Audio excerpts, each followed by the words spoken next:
Hi everyone, and welcome back to another video of DG Guru 365 series. So in today's video we will be continuing our understanding, or rather I should say knowledge on the different wings of SEO. So till now we have covered on-page SEO and off-page SEO. In today's video we will be touching, or we will be understanding what all are different parts covering under technical SEO.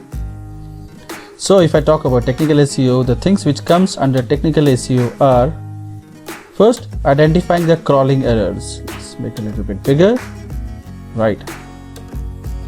So we should first identify the crawling errors which is present on our pages. Crawling errors may be something like error 404, error 302, 303, error 500, and many other kinds of error, which may cause your page's rank to go down if these errors are present out there. Secondly, the HTTPS error, something like whenever we are having an HTTP and HTTPS website, sometimes some pages are not covered inside the SSL certification, and as a result many times when those pages are being opened in the browsing window, it gives a symbol of like security error, and if you want to continue with the same risk or not.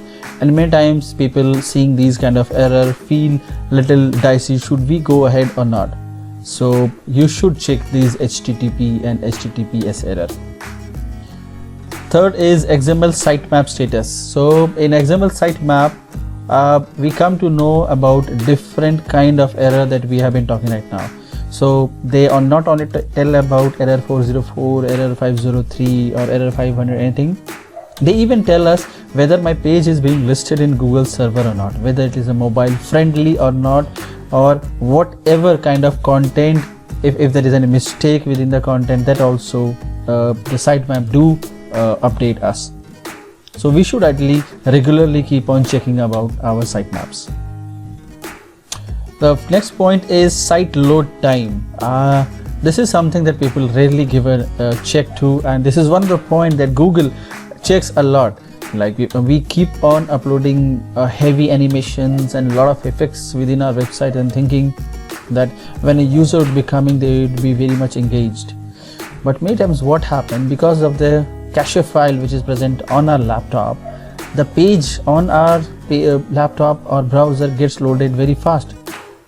But if these pages are opening in some other laptop for the first time, it may take a lot of time to open, and sometimes because of this delay, Google also reduces the page ranking if it is taking errors. So there are many websites through which you can check the page load time speed. One of the very famous and well known is Google's only page speed test, and second you can even check Pingdom, which can help you in knowing what is your actual page speed and what are the things which is actually pulling your page speed down. After this is your mobile site friendliness. So this is something that I have already told, that you can check it from the XML sitemap, so that you can check it from here, that whether your page is mobile friendly or not, and if not, what is the error. You can even do the audit for the keyword cannibalization. So keyword cannibalization is something again that people hardly do keep a check on it.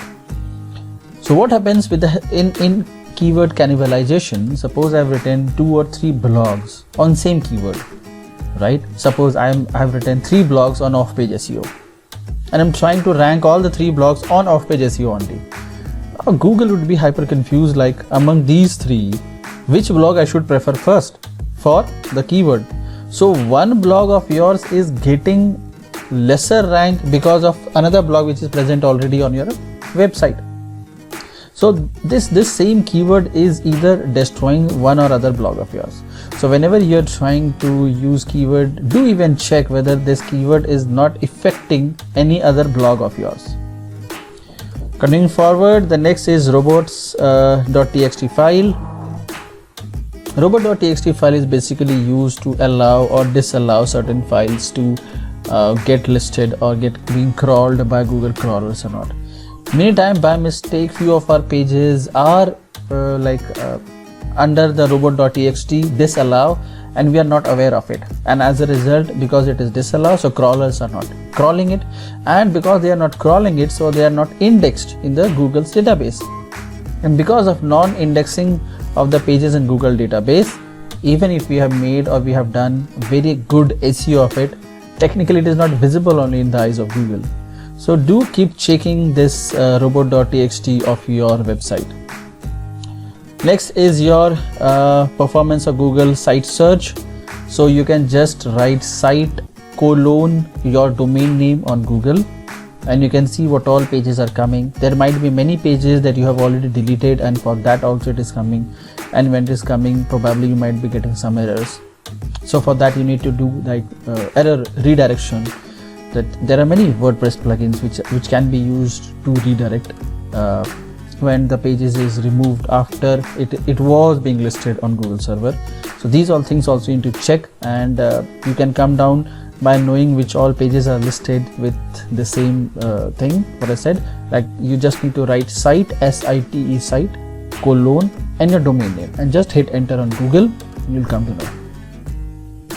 After that, it's duplicate metadata. It's same. If you're having duplicate metadata, then it is again going to affect our contents only, and even meta description length. Many times we keep on writing, and what happens that it just come down in a dot appearing on Google's SERP, and as a result sometimes we may miss out some important informations because of which the user might have converted. So these are the few points which comes under technical SEO that we need to keep an eye or keep a check while we are trying to do the SEO of our websites, or rather I should say web pages. So I'm sure you must have noted it down, and you will also do check these points if you are doing the SEO of your website. And do stay tuned for next video, where again I would be covering the next point and the final point, which is on SEO, that is our local SEO. And then we'll be going further in detailed explanation of every point of this SEO. So thank you, and if you have not subscribed my channel, do subscribe it so that you are always updated whatever in the contents I'm uploading. And do share the comments on how you like the video, and if there is anything that you want me to make a video on, do share your views in the comment section. Thank you, and have a great day ahead.